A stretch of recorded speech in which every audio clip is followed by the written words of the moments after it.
It's so good to see all of you here. My name is Ankur, and it's going to be exciting, right? Yes! I'm very sure the next 1 hour is going to be life-changing for everybody in this room. Taru and I, we come from Bangalore. We live in Bangalore. Been there for the past 6-7 years. And some of you are hearing us for the first time. How many of you are in the first time in this room? Welcome.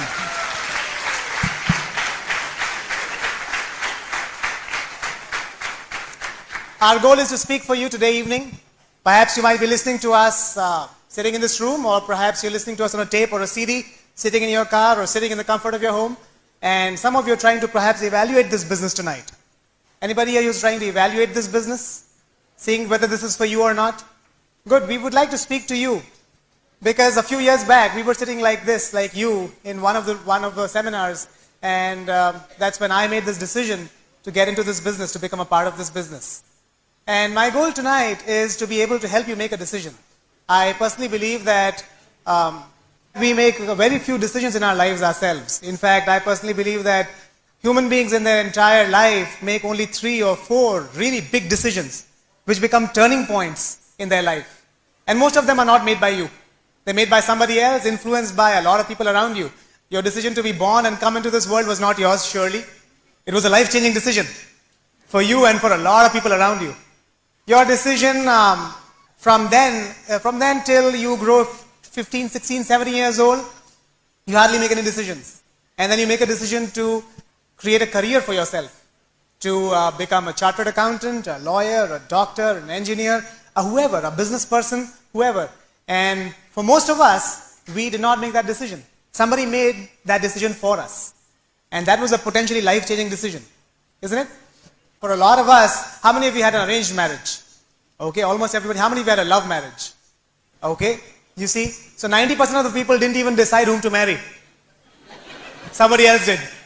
That was a life-changing decision for sure.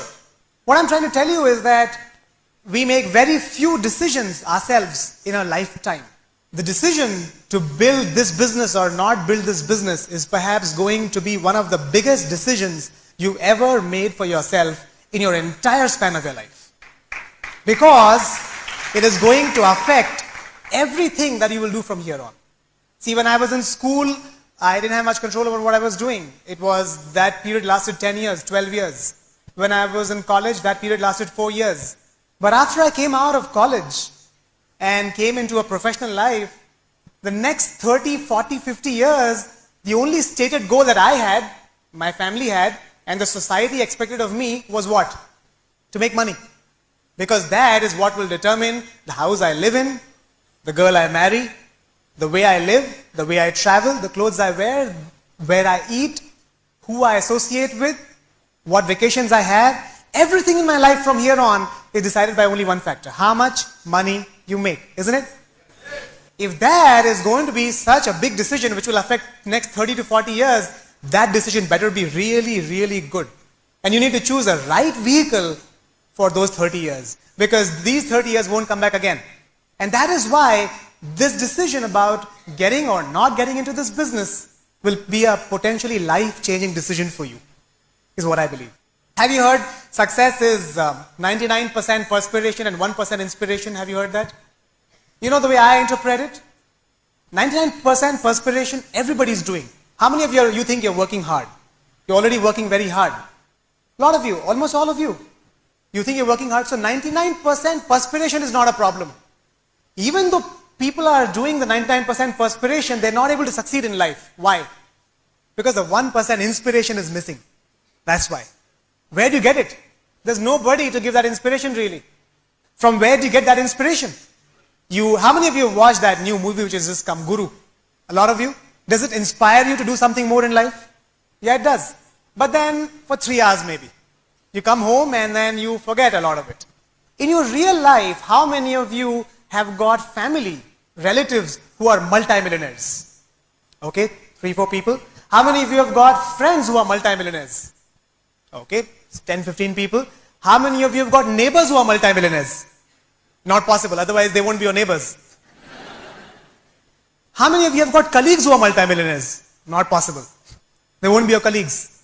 So my point is, where do you get that inspiration from? Who is going to inspire you and show you that it is possible for you and me to one day be able to drive a Mercedes-Benz, a BMW, a Ferrari, be able to fly in a private jet, to be able to own villas, to be able to own beaches? We do not see that possibility around us. And that inspiration, that 1% which can cause a difference in your life, is possible through this organization, Brit Worldwide. What is this? The stated goal of this organization, Brit Worldwide, is this: unlimited association with financially free people. I do not know of any other organization worldwide which has this stated goal: unlimited association with financially free people. See, the point is, you want and I want to associate with financially free people, people who do not need money in their life. But the point is, those people who are financially free have no motivation to associate with you and me, because they have no reason, really. Brit Worldwide provides that opportunity to you and me. When I got into Brit Worldwide, it was the first time in my life that I got introduced to a set of multimillionaires who were willing to teach me what to do, how to do, and how to be where they were.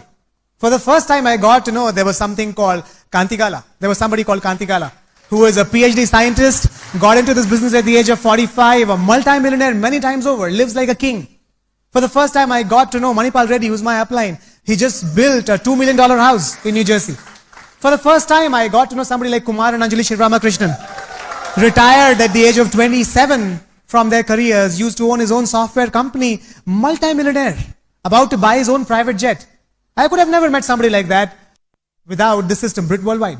I could get to know somebody like Dr. Hal Newball, who's a multi-millionaire helping millions of people worldwide. See, that association is impossible outside this organization. I could have never met somebody like Raja Narain, 26 years old, student, multi-millionaire. Somebody like Anurag Agrawal, 26 years old, 27 years old, multi-millionaire, helping thousands upon thousands of people. That opportunity exists for you and I in this association, to get that 1% inspiration, which is the one which is missing in creating the success of our lives. The question is, will you make the decision to be a part of this association or not? That is the question. Tonight, you will make that decision. My question is, will you really make that decision, or will it be the rest of the society who will make that decision? For the majority of you, it will be somebody else who will decide. You will go to your neighbor and you will ask, do you think I should do this business? And they will give you their opinion. You will go and ask your relatives, your dad, your uncle, your brother, your cousin, do you think this business is good? And they will give you their opinion. You might go and ask your colleagues, do you think this business is good? They will give you their opinion. They say, opinions are like armpits. Everybody has one and most of them stink. The question is, are they qualified to give you the right advice or not? Can you imagine, I have a heart problem and I go ask my neighbor, what should I do? What do you think I should do? Do you think he'll tell me something to do? Surely he'll tell me what to do. Do you think he's the right person to tell me? Everybody will tell you something about anything you want to know. Question is, are they qualified to give you the right advice or not? I need to go to a cardiologist to ask. Same way, I would recommend, if you want to know whether this opportunity could make you a multimillionaire or not, I would recommend the minimum qualification you set to take advice is that the person you take advice from should be a multimillionaire himself. Anybody below that cannot give you the right advice at all. The ideal way is to take advice from somebody who's a multimillionaire in this business. They're the only people who can teach you how to be successful in this business. And that is the first 2 rows of people sitting over here. Successful people, platinums and up in this business, right? I'd like to tell you how I got into this business, what we did, and how Taru and I built a business to this level, because we want to tell you that we were not perfect. We do not come from a business background. We had never done business before in our life. We come from probably a similar background as you. I was born in North India in a place called Indore, and come from a family where everybody believes in education. My father was a self-made man, did his BTech in engineering, and then did his master's in engineering. He used to work still works for a pharmacy company, actually. My mother did her PhD in Sanskrit and then went on to do her DLit in philosophy. And very educated, very highly educated. She does research on ancient Indian texts and writes books and dictionaries. That's what she does. She's still a research scholar. So I come from a background where I saw education in my family all through. And obviously the only thing I was supposed to do was to study well, work hard, and be successful. And that's what I did. I was very good in studying. I was very good in doing what I was doing. I don't remember any time when my parents had to pay my school fees because I always studied on a scholarship and always was a topper. So it was never an issue. But those 12 years zoomed through. I don't have much memory of those first 12 years of my life, but the first time I remember was in class 11 or 12 when it was time to choose a career. And obviously, like all of us do, I looked around and I said, looks like more engineers in my family than doctors. Engineering is the way to go. And I started preparing for what everybody else was preparing for, and that was IIT, an exam for the Indian Institutes of Technology, the most coveted institutes in India and around the world. And I prepared very hard, and that was the first time I got failure in my life. The results came out, and I realized that I hadn't gotten through IIT at all. I had gotten through every other institute and every college, and it was meritorious everywhere else, but except this one thing. And my mind was set there.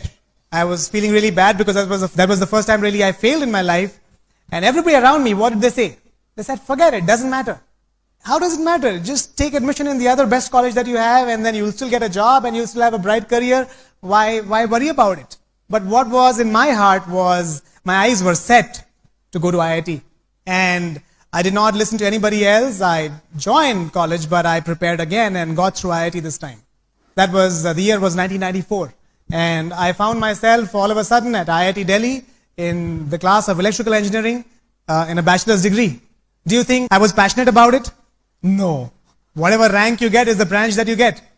It's really not your choice. You really don't have much say over it. And that's how I landed into electrical engineering. I was feeling great about it because it was a great accomplishment for me. But in a year's time, I realized that 500 people over here are just like me. What's the big deal? I'm just another ordinary person in this place. And the struggle in my life has always been to try to be extraordinary. And around that time, in my second year of engineering, I saw a notice on the notice board which said, we are looking for 2 students to go to France on an exchange program. And I was excited. That was an escape from the mundane life that I was leading there. And I said, great, let me try for this. And I myself have no idea how I got through it, but they said, okay, we choose you to go on this exchange program. And I learned French for a couple of months because I had to write my exams in French there. And 6 months later, I find myself with another friend of mine at an institute called INSA in Lyon, France, in southern France. And it was very exciting. It was something new. It was something extraordinary. And the moment I reached there, I found that there were 300 other exchange students from various countries in the world. And the first few months were great, but after 6 months, I felt this was very ordinary again. But it was fun. When I was making a decision to go to France, what do? I was used to asking everybody else. So I asked my uncles, and I asked the professors, and I asked the people who I knew around me. And what did everybody say? They said, forget it. Don't even try to do all this. Why do you want to do stunts over here in your career? Why don't you just stay here and be happy? But my heart was set to going, and so I went against the wishes of everybody else. Once I reached there, a couple of months down, I started missing the excitement. And I saw another notice on the notice board. It said, General Electric is looking for a student for a traineeship in Germany. And I was excited. I applied for it. What do? I asked everybody else. I called up home. I called up my uncles. I talked to the people around. And what did everybody say? Forget it. Again, another mess up in your life. You've already done so many mess ups. Why don't you just stay where you are? And what did I do? Exactly the opposite. I ended up reaching Germany. And I got a traineeship at AEG. It was a part of a company which was bought over by General Electric Power Controls at that time in Hamlin. You know, the city where sometimes in your English literature you have studied the story of a city of the Piper of Hamlin, where there were rats and there's a piper who came and blew the horn and the rats crossed the river Weser and they all died. Right, that city. I thought it was only in storybooks, but it was a real city. And I used to live there as a paying guest with a couple. I used to call them Opa and Oma. Very elderly couple. He was 95 years old and she was 90 years old. And they were not really a couple. They were a boyfriend and a girlfriend, really. And see, when I was in France, I was traveling the entire Europe. I had a lot of time. I used to get a scholarship, but not that much. All my money used to go in traveling. When I reached Germany, I used to get a lot of money as a traineeship stipend, but I had no time. And I started feeling a stark difference right there. I figured very early in my life that either you can have the money or you can have the time. I wanted the money of a traineeship, but the time of a student career. But that was not possible. I had to choose between one of them. And this elderly couple, I mean boyfriend and girlfriend, Opa and Oma, they were very nice couple. I had a ball of a time with them. I really enjoyed those years of my life. They used to love each other before the Second World War. And she had red hair. So this guy's dad said, no, you can't marry her. She looks Irish, no way. And so he got married somewhere and she got married somewhere. He had children and she had children. Her children got married, his children got married. His wife died and her husband died. And one day they met in the market and they said, what the heck, to forget the rest of the world. We've missed our life. And they started living together again. And they had a ball of a time. And I was a paying guest at their place. Had a really nice time. Those years were the best years of my life as far as I can remember. I came back to India and somehow finished my degree and got a job. And I had 2 job offers in Bangalore at that time. This was 1998. I had a job offer from a very big company, a very big software company, around 1,000 people, 1,000 employees. And I had an offer from a very small company, 50, 60 employees. And how is our genetic makeup? We take advice again. We just don't want to leave it. And I went ahead and asked everybody else, where should I join? What did everybody say? Join the big company. What did I do? Exactly the opposite. Went ahead and joined the smaller company. And that's how I landed in Bangalore in June of 1998. I thought I've arrived. Some of you think like that? Somebody becomes a software engineer, they've arrived. I thought like that too. And I reached Bangalore, and in just first couple of months, I realized the saying that is so true. They say, 2 things are in abundance on the Bangalore roads: dogs and software engineers. And that was not a very pleasant feeling, because you enter this company and there's like rows upon rows upon rows of people who are typing software, and floors upon floors upon floors of people typing software. It is called extraordinarily ordinary. And I felt, what is this? There's just like hordes of people doing this. There is nothing special about this. And I was bored very, very soon. I realized, I'm not sure you realize this, but this is the truth.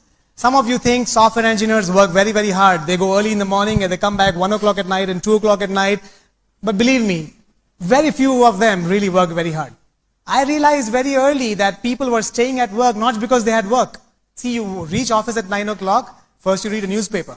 By the time the newspaper reading is over, it's 11 o'clock, so you go for a coffee, and then you check your email, and then you do a little bit of work. By the time it's lunch time, so you go have lunch. After lunch, obviously, you're very sleepy, so you take a small nap, and then you have this coffee machine discussion on politics or on some stocks or some market condition. By the time it's 4 o'clock or 5 o'clock in the evening, and then you realize you'll come here to work. So you start working. By the time you finish your work, it's obviously 10 o'clock at night. And what do you think? Oh shit, you know what? If I stay till 10:30, they'll give me free dinner. So they stay back for free dinner. And if you stay back till 12, most companies have a rule, 11 or 11:30, they will send you by cab. You don't have to really take an auto or something. So you stay back further. And you reach home at 2 in the morning. You think you worked hard. But have you really worked? I don't know. That is the truth of software engineering. I liked it. When I was a new software engineer, initially I thought that this guard sitting outside is also my guard. He's supposed to sit for me.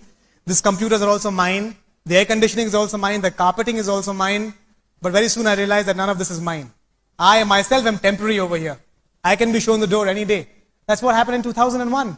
When the downturn came in the software industry, a lot of people were caught unawares. They had no idea what was happening to them. One fine day, they were called in the conference room and said, tomorrow the company is closing. Thank you and no thank you. Nice to have you here. And I realized that in the first few months of my career, and me and my roommates, we started thinking, what else can we do? Can we do something more than just a job? Can we utilize our time better? Can we be more efficient in our life? Because if our only goal now is to make money, then why are we not making money? See, software engineers, I'll tell you some great dilemmas of software engineers. The parents of software engineers tell their neighbors about their son's salary, and those salaries are very nice. But the son really makes half that money. Because when you tell your mom about the salary you make, you tell about the gross salary, and the gross salary is really gross. That's why it's called the gross salary. Net salaries are really very, very low, because you pay 40% tax, and I had no realization that there's 40% tax. And after combining all this, I realized that lifestyle has really gone down. I personally believe that if you would come to see the way we live, most of you will say, why are you guys even living here? I think you guys should just go back to your hometowns. Because the rent that we pay, you could rent a palace over here for that same cost. And the guard would come free actually. So the quality of life really goes down. And that is what I started thinking. Why am I doing what I'm doing? And where am I going? I used to see my team lead. This guy was working for 5 years in the industry, and he used to come in the morning, go late in the night. He used to have a Yamaha. I used to see the manager. This guy used to have an office with a door. That's called status. And this guy used to come even earlier, go even later, take conference calls in the morning and at night. And he had a Maruti 800. I saw the director who was 15 years experience. This guy was traveling 20 days in a month. No time with his wife or kids. I could not put myself in the shoes of any of these people. I couldn't relate to any of them. Looking for something more, a better life. And that is when I went on a project to the US for some time, along with a roommate of mine, Ganesh. He was from Chennai, and we were in Mountain View in California. And somebody called Deepak Chaudhary, who used to work with HP at that time, met Ganesh and showed him the Amway business, the Amway opportunity. And he said, who do you know? Because that's the first thing you do. You make a list of people. And Ganesh put everybody's name on that list except mine. He said, this guy won't do it. This guy is from IIT. He's got too much status. He will never get into this business. He didn't understand that I didn't have a status problem. And for the first week, second week, third week, he didn't show it to me. And third week, he calls me up one fine day in the evening at 5 o'clock. He says, Ankur, there is a meeting happening. A few businessmen are getting together. Do you want to come? I said, why are they getting together? And what is this meeting all about? He said, no, they're just getting together. If you want, you can come. It sounded to me as if he's saying, try not to come. And that aroused my curiosity, because I was really looking. I was looking to do something in my life, something extra, something different. And that evening I went to an open opportunity meeting where they showed the business plan. And frankly speaking, the business plan didn't make much sense to me. I didn't understand too much of the business plan at all. But what I did understand was that there are very sharp people building this business. I was in the Silicon Valley. Everybody in that room was very highly qualified, had a bachelor's, a master's degree, a PhD. My sponsor, Deepak Chaudhary, he was from Cornell University himself with his bachelor's and master's over there. And I met people who had done their PhD, who were working in high-tech industries, and I was very impressed.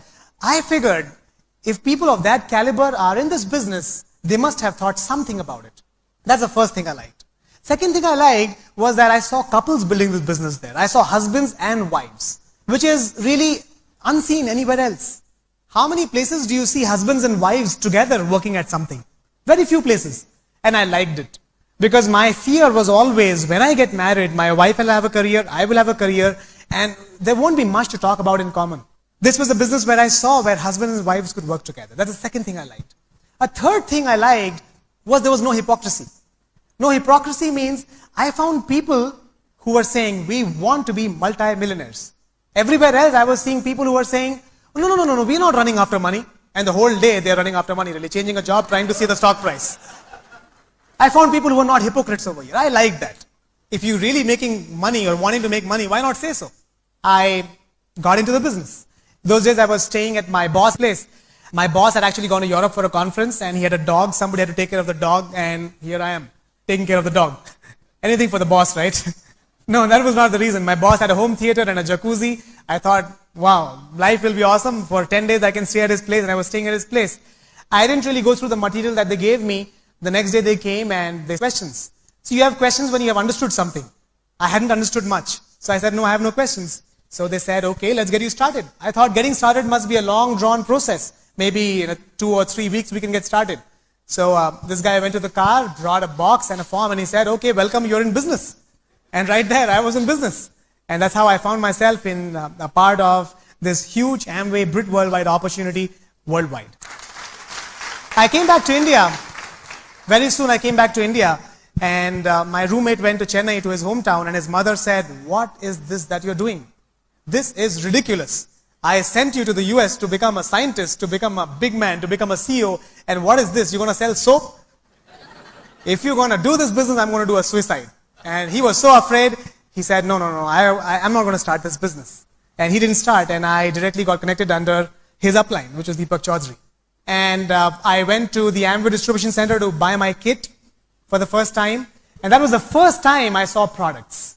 At that time, there were very few products. The products used to be very costly at that time. I saw dish drops. Dish drops is this dish cleaning liquid, which was 420 rupees. I almost fell down. Because you see, in my house, the total cost of the dishes itself was not 420 rupees. I mean, what do I do with a dish cleaner of 420 rupees? And I thought, man, I can't buy this. I'm an IIT grad. I can't afford this. How do I expect a common man to afford this? Forget this. This is not going to work. But the moment I thought that, you know what crossed my mind? I thought, boss, Ankur, you'll have to do a job for all your life. I said, no, forget it. Let's do this. Let's try it out. I bought the kit, came home, and I gave it to my maid. And you know what she says? She says, Bhaiya, this is not a good detergent. I want Sabina. I said, what is this Sabina? She says, that is a better washing powder. I said, see, boss, my Mercedes-Benz is going to come from this box. You better use this. I was not sure about the products, but I understood one thing. This opportunity could make me a lot of money. I don't care about what product they have inside it. See, today the product lines have changed. A lot of people come and tell me, Ankur, the Amway products are very expensive. And they're right. But they have an information which is from a few years back. They have an outdated information. Because a few years back, Amway actually used to have large packings, 1 liter products. You know that, right? And obviously the cost goes up because they make concentrates. But today Amway makes 500 ml packings, 250 ml packings, sachets. And this is just wonderful. Everybody can afford it. If you give a 5 rupee sachet to somebody, they will surely try it. If they like it, they'll end up buying a 420 rupee bottle for sure later because they know it is cheaper and better than what they're buying in the market. Anyways, I was very excited. I used to go to every meeting with a suit. I was the only guy in a suit over there. And I used to go on the stage every time. I was, in fact, not even a 3%. See, to reach 3% took me a long time. Because, you know, dish drops, right? Where will I use it? So my product consumption was 0. But I was fired up. How much money was I making? The money I was making was 0. I used to show the plan to people. I used to show them for 1 hour how they can become millionaires through the Amway opportunity. And they used to show me for 2 hours how this won't work. And I was having fun. See, it didn't matter whether I was succeeding or not succeeding, but I was enjoying the whole process. Finally, after 3 months, one of my classmates from IIT, Ratish, he was really looking for an opportunity and he said, Ankur, I will do this with you. And he joined me. Now there were 2 sharp people in the open meeting. How much money were they making? 0 again. Because both are not using products. See, I was very afraid of selling. You have to understand that. My logic was, boss, I am from IIT Delhi. I am a big time software engineer. Selling products? Forget it. I can't even talk about products to somebody. I used to talk about the whole opportunity, everything. I won't even mention the products. Obviously, they won't sell. What I want to tell you is I want to give you hope. If some of you are thinking you have to go and sell, you don't have to. It's fine. I found people in my organization who were excited about selling. That's great. In fact, it took me 2 years, 3 years before I could become comfortable with the products. And it's fine. You take what you like, you leave what you don't like. But take a supermarket approach. When you go to a supermarket and you don't like a few products, you don't say the supermarket is horrible. You just leave it. You pick what you like. That is the attitude you need to have to this business. Take what you like. Anyways, we didn't know anybody there in Bangalore. See, I'm not from Bangalore. I don't speak the local language. I didn't study there. And I didn't know anybody. Neither did this first downliner mine, Ratish. We didn't know anybody at all. And that was another problem. The point is that really a problem? I don't know. It was something that we need to figure out. And we figured it out. We started meeting people everywhere we went. We started asking people for references. We started asking relatives, do you know somebody in Bangalore? We started asking the people we knew, hey, you don't want to do this business, but can you give me the references of 15, 20 people who I could talk to? It's not a big deal at all. Today there are tools online through which you can get in touch with people who you have lost touch with for years. And it's easy to get lists and references and people's references who you can show this business to. It's not a big deal at all. I'll give you an example. Ratish was traveling by train from Delhi to Ludhiana, and there was a gentleman sitting next to him. And Ratish was talking to him about the business. This guy was not keen, but there was another guy sitting next to him. And that guy says, what is this business? Ratish said, I'm coming back and I'm doing a meeting. Why don't you come and see the business with your wife? And on his way back from Ludhiana, Ratish did a home meeting where this guy came with his wife. He had invited 10, 15 people, but only this couple turned up. Ratish did the business plan, and after the plan, this guy says, okay, I'm ready to start. Now the point is, nobody had ever told us we're ready to start. So he was confused. What to do? So he called up Upline. He said, what should I do? Upline said, take a check. He said, that's the problem, they're giving cash. He said, stupid, take cash. See, that's how naive we were. We had no idea about this business at all. We came back to Bangalore, shipped them a kit, and you won't believe it. 5 months we were at 0%. In 1 month, this couple sponsored every relative in their household. Uncle, aunt, brother, sister, this neighbor, that neighbor, everybody. From 0%, suddenly after 5 months, in 1 month we became 9%. No, there's nothing to be happy about. We were 9%, but how much money were we making? But we were fired up.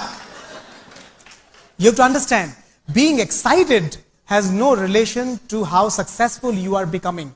Because we were not fired up for the money we were making. We were fired up for the money we were going to make in the years to come. You understand?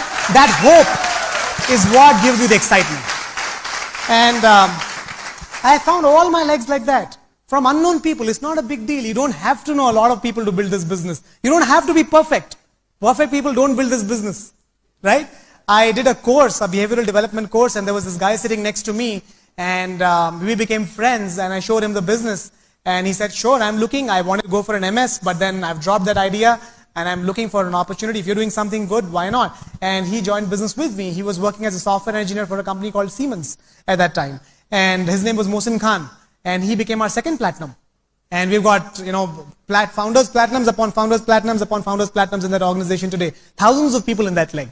He sponsored a girl who sponsored her sister, and Mohsin, Sumaya sponsored Umaya, and Mohsin got married to Umaya. So he found his wife also through the business, really.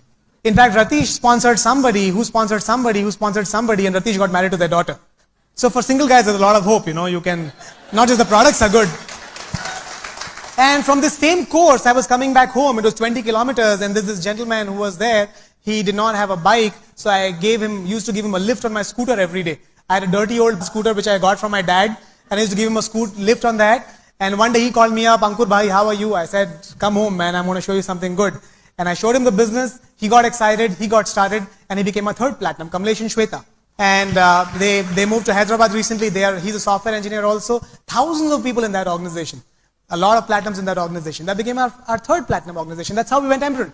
In 2003, after 4.5 years in this business, we went emerald, and it was so exciting. And it was freedom, mentally. That was exciting. In fact, I had sponsored, I showed this business to a friend, the friend who went with me to France, and he said, no, I don't want to do this.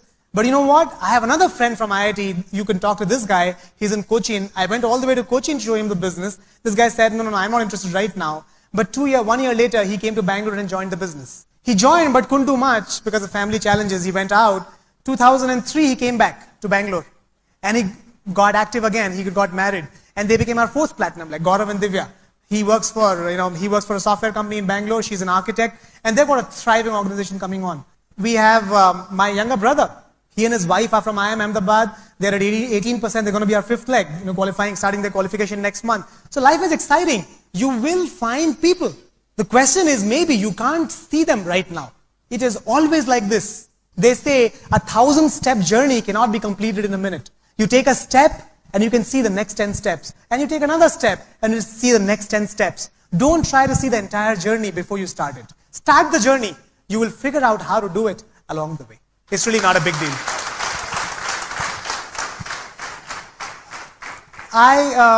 Along the way, I got married. I found Taru. This was right after I went gold.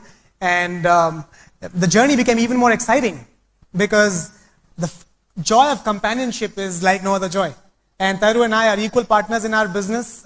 She is accomplished in her own right. She did her MBA from HR and used to work for the hotel industry when I met her for the first time. And I was looking for somebody who could handle a large organization. I was looking for somebody who could gel in with the people, who could who become comfortable with them very quickly. And I just found the perfect person. Together we are the most powerful team in the world. And we're going diamonds, executive diamonds and camp. And I'd like you to hear from her, and then I'll come back and wrap up. Thank you.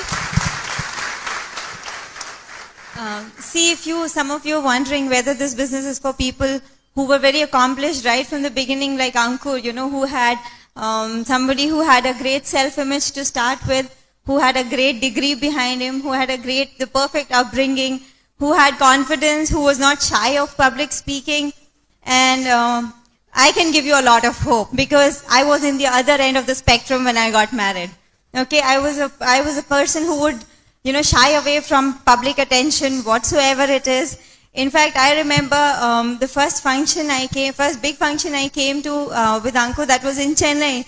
And he told me that we have to go up on stage and introduce. You just have to say your name. Believe me, for half an hour, I was dying on my chair that I have to go across the stage and say my name. And in fact, I told him that day, if you would have told me that, I have to come and speak in front of so many people, I would have never married you. Okay? But believe me, I don't regret that. We are absolutely having fun in the business. And to tell you a little bit about my background, I belong to UP. I come from a family of engineers again. My father is in government service. 90% of my relatives or whoever, everybody is in the family, they are highly placed government officers. I have a younger brother, he and his wife, they are both in the hotel industry and they live in UK. And I have an elder sister, she's married to an IITian as well and she's settled in Bombay. And just me and my sister out of our entire family are 2 girls who got married to non-government officers.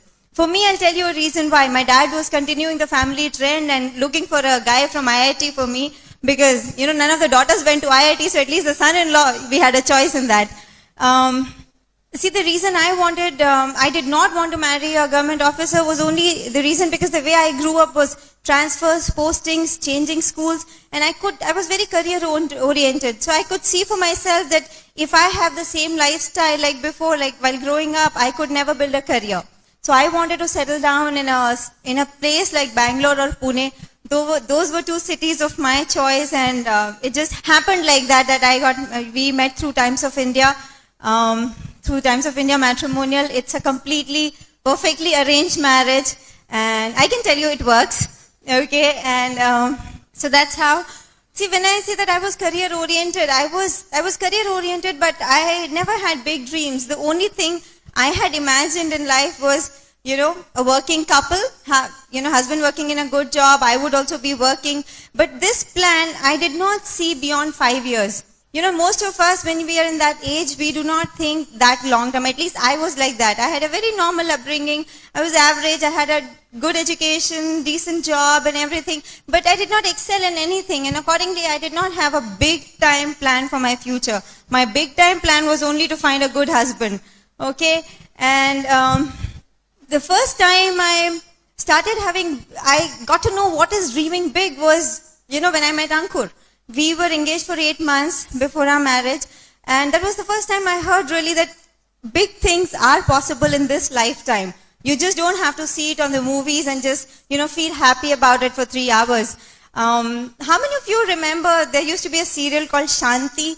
It used to come on Doordarshan. I don't know, it was a Hindi channel, and we used to, even as a kid, I have watched that serial, and the only thing I remember about that serial was the beautiful house.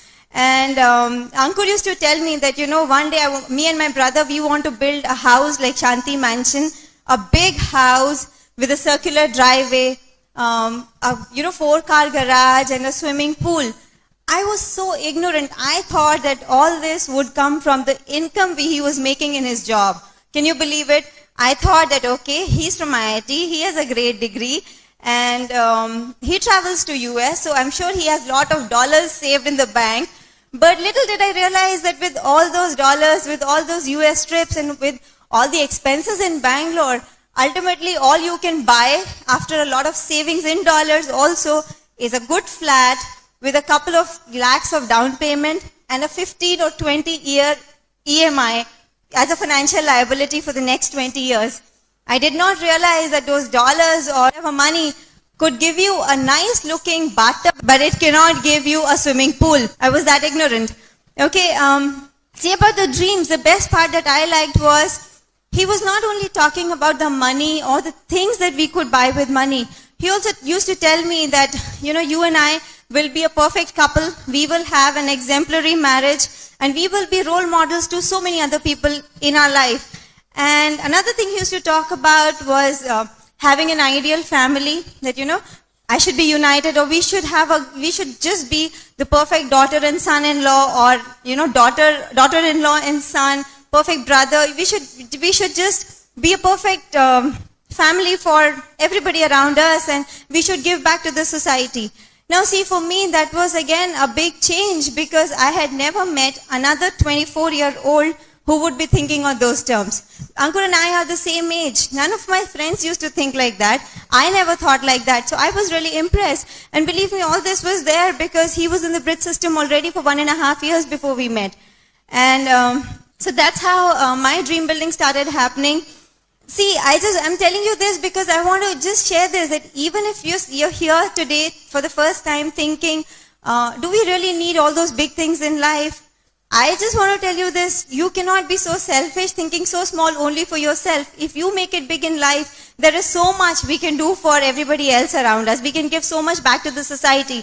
Unless our own things are full, we cannot even think of giving to others. Is that correct? Honestly, people who give the biggest charities or who can do for the society are the people who are already billionaires. Right? So that's where we wanted to be.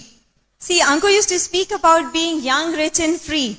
Okay, and I thought that this was possible only if you are born in a wealthy family. That's the only possibility that you can be young, rich and free. But believe me, this business has made it possible for us in just about 3 to 4 years' time. Is that a good deal? Yeah, there's just a couple of things you need to change. Just change a few things that other people are not doing that we are doing. That's it. That's about it. It's very, very simple. Before my marriage, when I was working, I came to Bangalore for 10 days on an official trip. That was the time where I saw what this business could give us. Ankur had his calendar booked as expected. I was there for 10 days. Every evening, sharp 6:30, he used to pick me up from my workplace and take me along with him to all the meetings. In those 10 days, I attended home meetings, I attended BBS, I attended open meetings, I attended a seminar by Kumar Shivaramakrishnan, I attended a seminar by our mentors, EDC's Manipal Reddy, and I got a great picture of the business at that time. See, the biggest thing I realized at that time, in my mind, I was observing everything that was happening around me. And I was drawing parallels in my mind. On one hand, I had my set of friends, my colleagues, people I was working with. We all were the same age, okay? We had decent education, decent job, but we were already in a rut system. I worked only for 2 years, and in those 2 years, I was living weekend to weekend. I'll tell you what is weekend to weekend. 6 days, Monday to Saturday, we used to, all of us, me and my friends and my colleagues, we used to work hard Monday to Saturday, party Saturday night, sleep late till Sunday, and the weekend just goes by. And then Monday morning, the cycle starts again. I've spent 2 years just like that, accomplishing nothing, going nowhere. And again, like Ankur, I also saw that people who were more experienced than me, they had no difference. They had the same lifestyle. It's just that they were making a little more money, but they had more family obligations. I was a single at that time. And here I was seeing Ankur's team. Ankur's team at that time, the average age of his team, we were 23 years old. His team was 23 and below. 21, 22, 23, let me say. And I saw that a big contrast. I saw these guys had a better degree. All of them were BTechs from good colleges. They were making more money than me and my friends back in Agra where I was working. And still, they were putting in a lot of hard work in the evenings. They were making each day of their life count. Their life was not weekend to weekend. That was something that I was really impressed with. That they are just 23, 24 years old, just like us. But the big difference is, at that early age, they've already decided a destination and they have found a right vehicle. And they're putting in action to achieve that.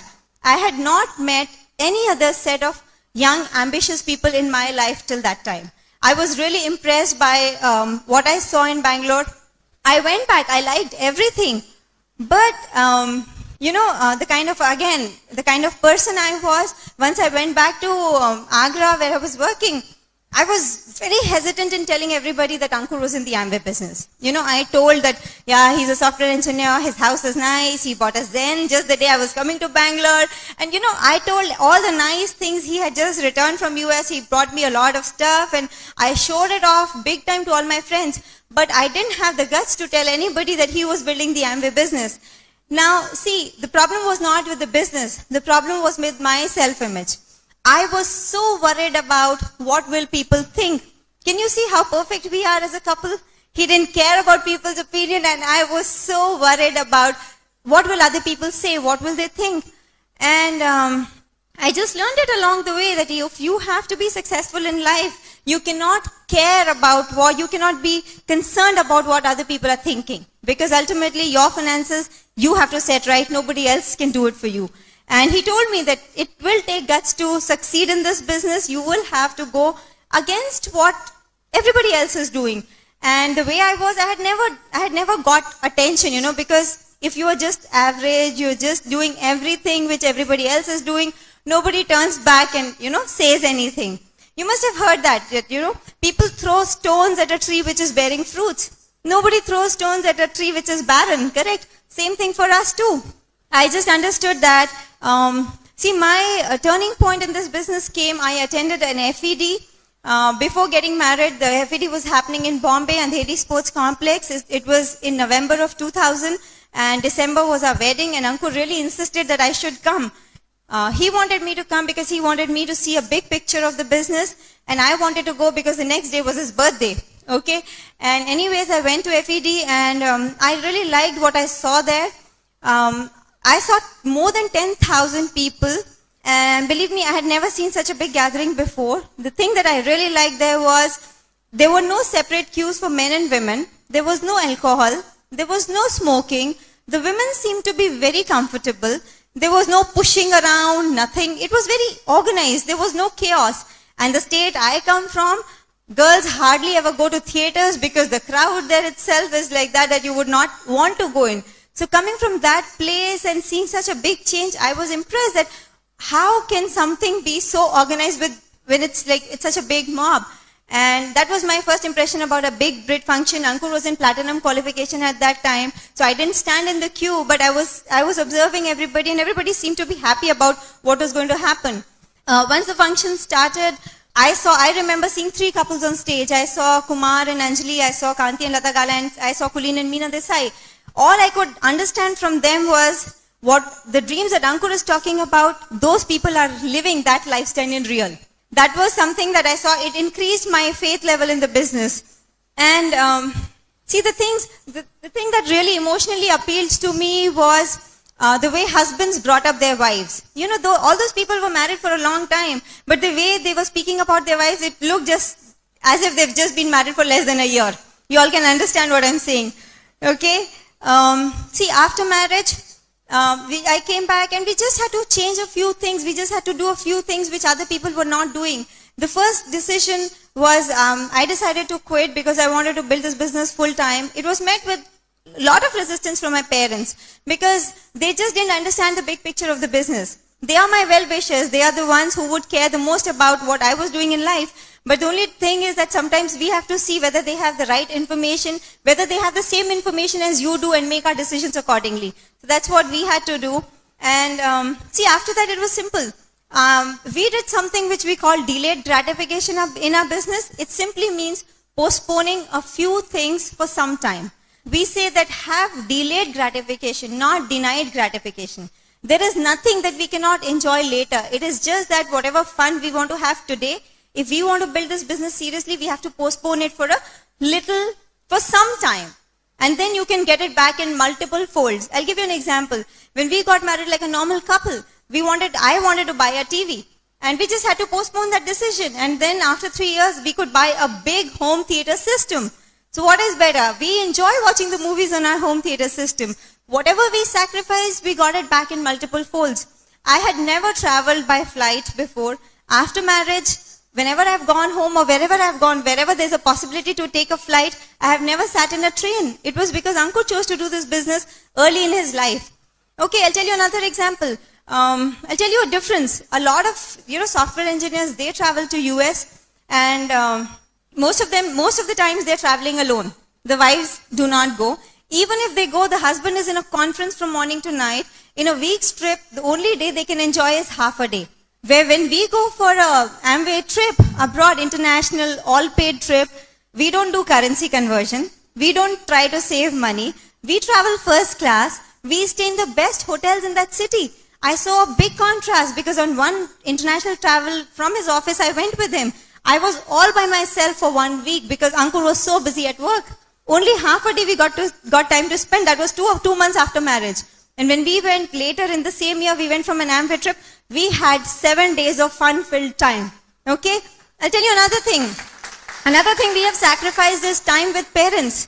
Okay, we could not be with them on every Diwali, Holi, or whatever festival they wanted us to be with them. But today, we took them to an international trip by Amway. We took them to Pattaya, Thailand trip with us. And this time they came, we went to Ooty and had a first class trip with them.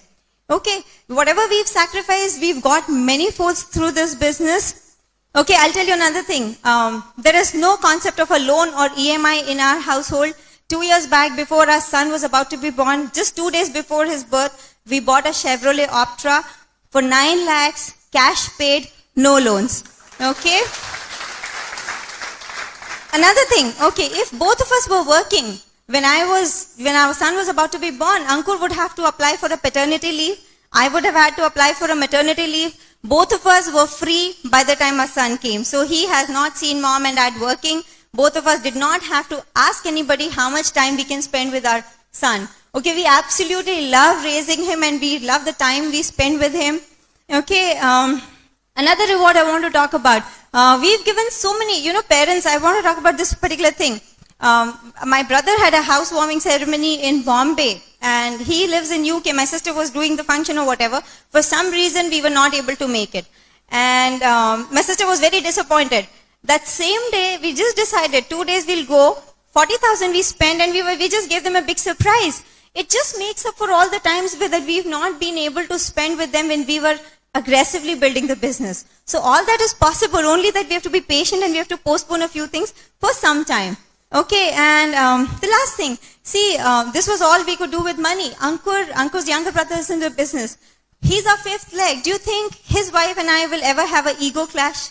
Do you think we'll ever fight or we'll ever have a comparison or a competition? Not possible. She's my downline, we are going diamond. So that kind of a thing does not exist. Do you think his mom is a happy lady? Absolutely. Okay? 2 sons, both in the business. Four adults, son and his wife and son and his wife, all in unity, in submission to parents, perfect household. That's what we had dreamed of. And it would not have been possible, for 4 people with 4 big egos to, work in harmony and live in harmony. Okay? So just my message is this, it does not matter which background you come from, where are you starting from. If you just decide to be in submission to the person who's invited you here or who's mentoring you, and just plug in the Brit Worldwide system, all this is possible for you as well. Just make the right choices in your life. Thank you.